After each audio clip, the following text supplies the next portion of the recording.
So, we're entering a new world where you can do some rather interesting things. The only thing that holds you back is your imagination.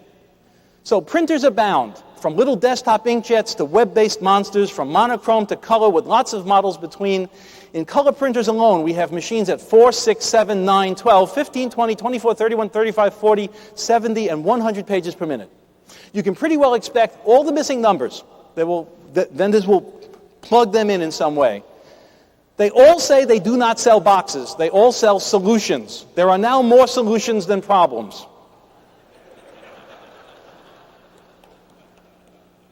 I think solutions cause problems. So why do we still have printing presses? Because they're more cost-effective for long runs. Commercial printers need both printers and presses, both sheet-fed and web-fed. Commercial printers need a friendly bank. There's an oxymoron. But over time, the cost of toner and inkjet will compete head-to-head against printing ink.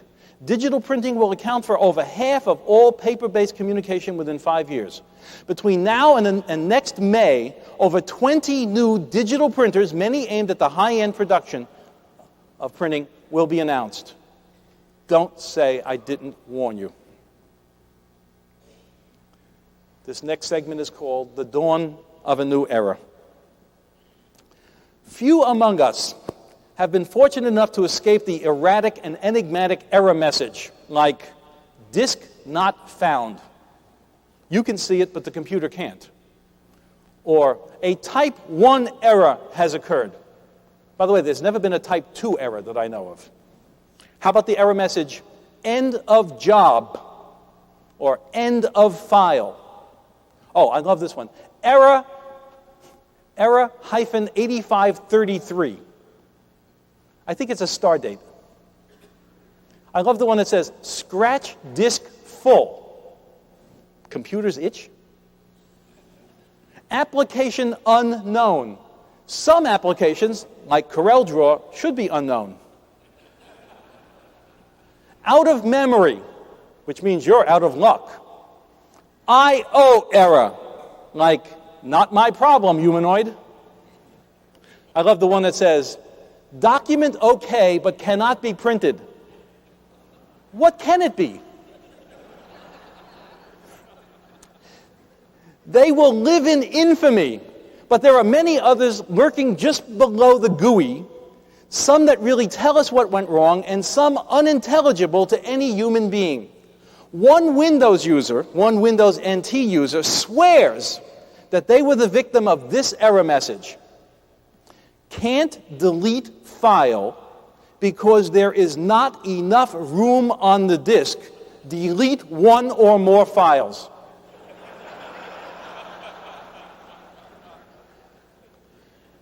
Have you noticed that the error message has become more vague unless the problem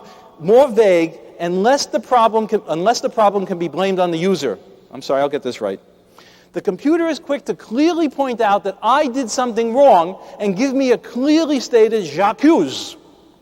But when it comes time for the computer to fess up, it's always couched in some incomprehensible gibberish. Just once, I would like to get an error message that says, sorry, there was no human error. The computer, screwed up. Let's just work it out.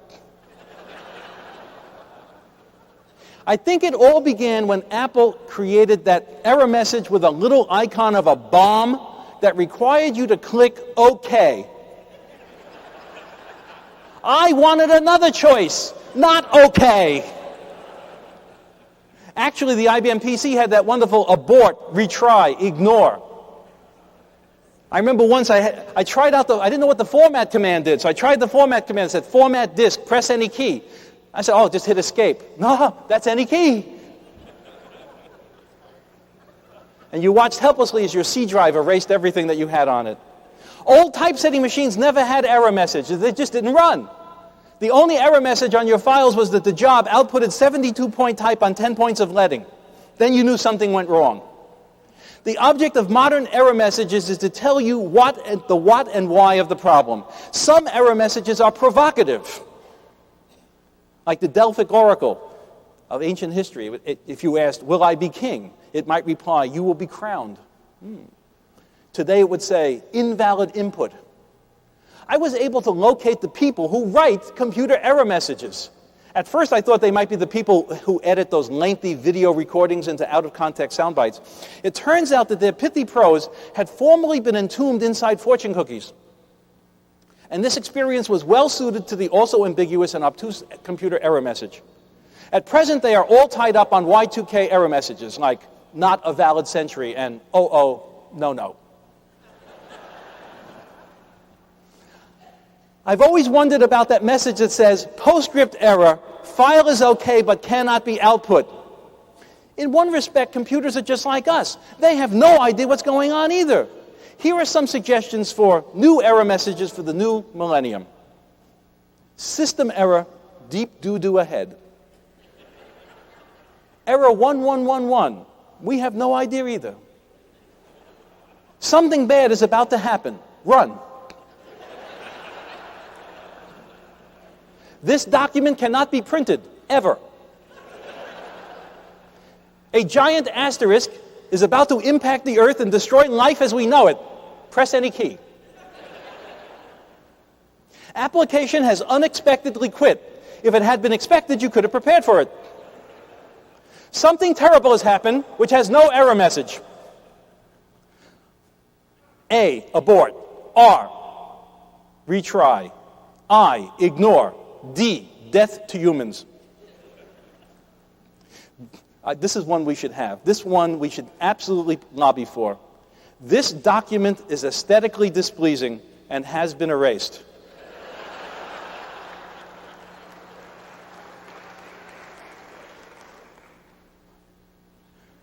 You should have bought a Mac.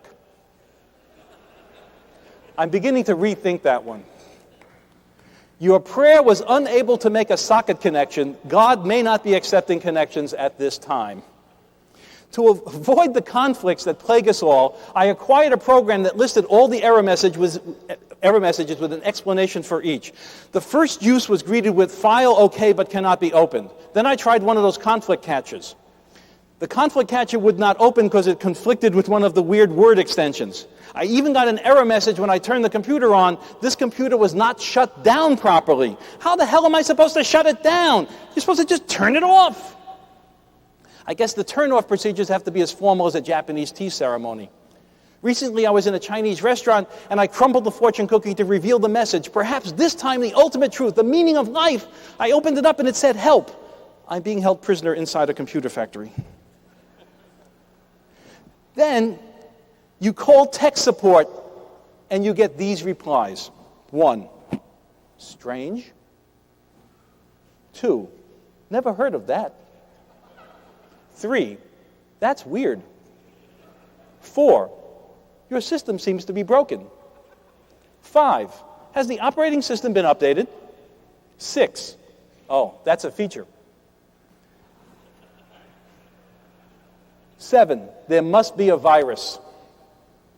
Well, I'm beginning to believe that a lot of these things are really the fault of the users in some cases. I mean, they're no better. Here are some interesting stories.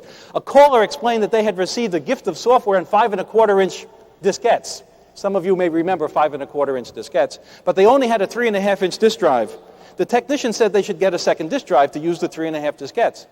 The customer called back later complaining that the disk drive was making a terrible noise. They had taken a pair of scissors and trimmed the 5 1/4-inch diskettes to 3 1/2. The computer was doing nothing. No problem, the technician said. First open a window to launch a program. The caller asked a few moments later if it might be all right to close the window because it was getting chilly. So help me God, someone actually put a credit card into the floppy disk drive and pulled it out very quickly. They said they were shopping on the internet.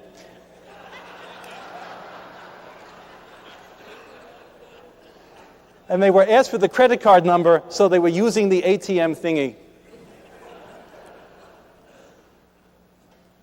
I worked with an individual who plugged their power strip back into itself.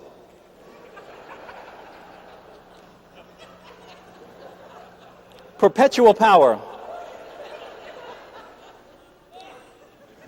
First person. Do you know about this fax machine? Second person, a little. What's wrong? First person, well, I sent a fax, and the recipient called back to say that all she received was a cover sheet and a blank page.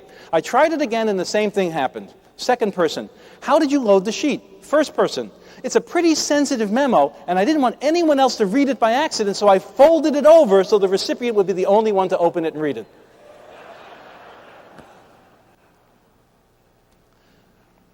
So help me God. I really saw someone pick up the mouse, put it against the screen, and move it around.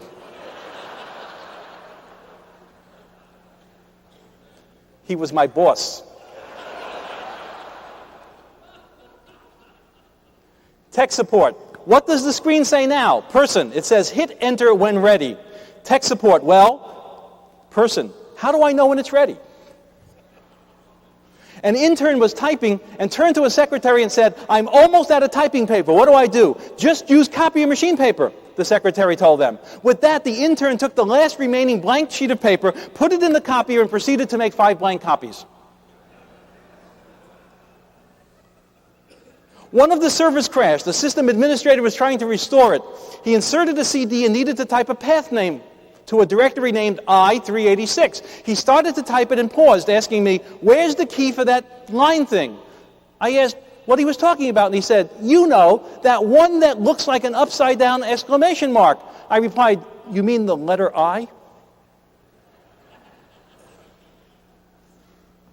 Here's a joke I saw somewhere.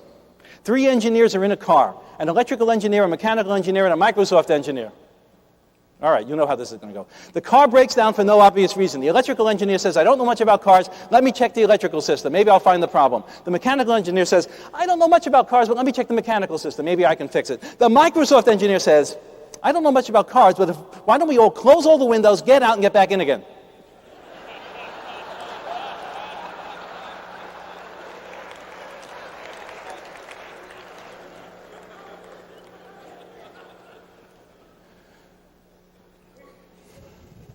Well, unfortunately, I have reached the end of my time. So I have more material, so if you want to come back next year, I'll see you then. Thank you all very much.